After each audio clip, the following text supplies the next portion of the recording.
Hello friends, आज हम लोग जिस टॉपिक पे बात करने जा रहे हैं वो ये है कि यदि आपकी ज़मीन किसी व्यक्ति ने, मान लीजिए एस सेलर ने, बिना अधिकार रहते हुए ज़मीन पे किसी पी को, मान लीजिए परचेजर को बेच दिया, तो आपके पास क्या रेमेडी है, आपको क्या करना चाहिए। इसको समझने के लिए पहले हम लोग एक केस लॉ डिस्कस कर लेते हैं जो माननीय सर्वोच्च न्यायालय के द्वारा Mohammad Ibrahim versus state of Bihar में पारित किया गया।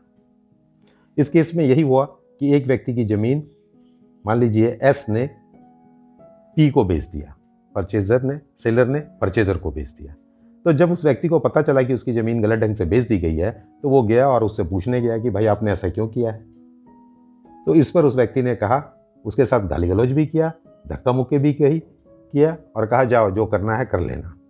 तो ये व्यक्ति बेचारा गया और इसने थाने पे जाके एक एफआईआर दर्ज कर दी, जो एफआईआर आईपीसी की धारा 420, 467, 471, 341, 323 और 504 में दर्ज कर लिया गया।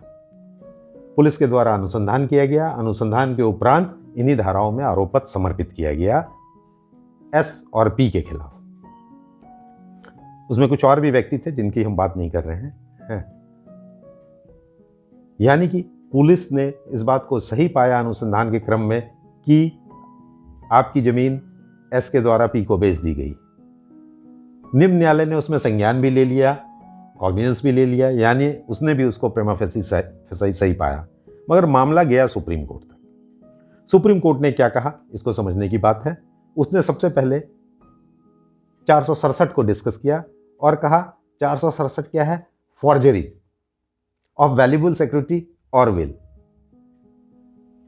फिर उसने 467 के बाद 463 को, 463 को डील किया और उसमें फॉर्जरी को बताया कि फॉर्जरी क्या है।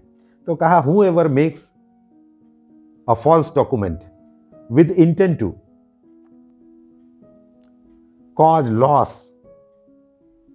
to public or any person or executes a document or any claim or title and so on, title with intent to commit fraud is said to have committed fraud. फिर चले 464 को deal किया, कहा कि कौन कहा जाएगा कि फॉल्स डॉक्यूमेंट है। तो a person is set to make a false document, number 1, if he executes a document claiming himself to be someone else or authorized by someone else, एक बात। दूसरी बात, if he alters or tampers a document। तीसरी बात, if he obtains a document by practicing deception। तो अब इस case में हम देखेंगे तो पाएंगे कि 1 और 2 कैटेगरी में तो नहीं आता है ये केस, क्योंकि ना तो उसने कोई टेम्परिंग किया और ना ही उसने कोई डिसेप्शन किया किसी को। यदि डिसेप्शन किया भी है, मान लिया जाए, तो उसने किया किसके साथ, पी के साथ। उसको अपनी ज़मीन बता के ज़मीन बेच दी और पैसे प्राप्त कर लिए। अब कैटेगरी 1 को अगर हम देखें कि कैटेगरी 1 में आता है कि नहीं, तो यहाँ 2 बातें हैं। एक तो मैं अपनी ज़मीन ये कह के बेचना कि ये मेरी ज़मीन है, और एक बात किसी और की ज़मीन को उसके नाम पर खड़े होके बेच देना कि मैं ही वो व्यक्ति हूँ। इन दोनों में अंतर है। तो यदि वो किसी और की जगह इम्पर्सोनेशन करके अगर बेचता, तब फिर माना जाता कि कैटेगरी 1 में आता है उसका केस। मगर यहाँ तो उसने अपने ही नाम से उस ज़मीन को अपना बता के बेचा, तो कैटेगरी 1 में भी नहीं आता है। तो माननीय सर्वोच्च न्यायालय ने कह दिया 467 नहीं बनता है। अब रही बात कि 471 पे आए, तो 471 कहता है using false document as genuine. तो यहाँ कहा गया कि जब 467 ही नहीं बनता है, वो डॉक्यूमेंट फॉल्स था ही नहीं, तो उसको एज ए जेन्यून यूज़ करने का प्रश्न ही नहीं उठता है। तो 471 भी नहीं बनता है। अब रह गया यह मामला 420 का। तो 420 क्या कहता है कि cheating and dishonestly inducing delivery of the property. तो अब इस केस में हम देखेंगे तो दो बातें और डिस्कस करनी पड़ेगी। एक सेक्शन 25 जहां फ्रॉडुलेंटली को डिफाइन किया गया है, और फिर 24 जहां डिसऑनेस्टली को डिफाइन किया गया है। तो फ्रॉडुलेंटली आमतौर पे डिसऑनेस्टली के साथ ही माना जाता है। ऐसी स्थिति में जब हम देखेंगे डिसऑनेस्ट का डेफिनेशन, तो कहता है whoever does an act with intent to cause wrongful gain to one person and wrongful loss to another person is said to have acted dishonestly। तो यहां देखिए, तो उसने डिसऑनेस्टली तो एक्ट किया है, मगर किसके साथ? पी के साथ, जिसको बेचा, आपके साथ नहीं। ऐसी स्थिति में फिर सुप्रीम कोर्ट ने कह दिया कि सेक्शन 420 भी नहीं बनता है।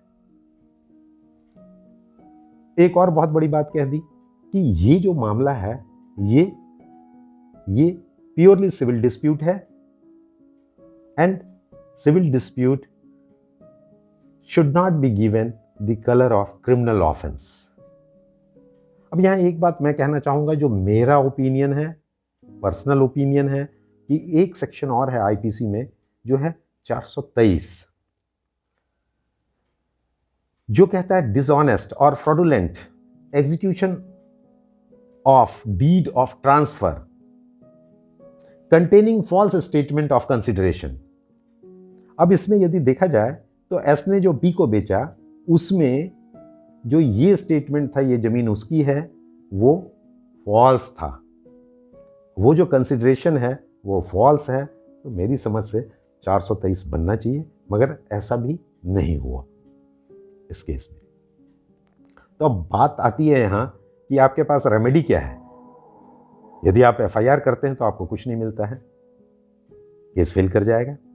तो आपके पास रेमेडी है, वो है कि आप सिविल कोर्ट में जा सकते हैं, दीवानी अदालत में जा सकते हैं और सिविल सूट फाइल कर सकते हैं for cancellation of the deed, जहां जाकर आप अपने स्वामित्व के कागजात दिखा सकते हैं और अपनी जमीन पुनः वापस पा सकते हैं। जो केस हमने डिस्कस किया था उसमें माननीय सर्वोच्च न्यायालय ने 323 और 504 के लिए कहा था, 323 और 341 के लिए कहा था कि केस चल सकता है। अगर उसने गाली 471 और 420 में केस नहीं बनता है। इसलिए आप ऐसी गलती ना करें एफआईआर करके, क्योंकि लास्ट में कुछ भी नहीं हाथ लगेगा।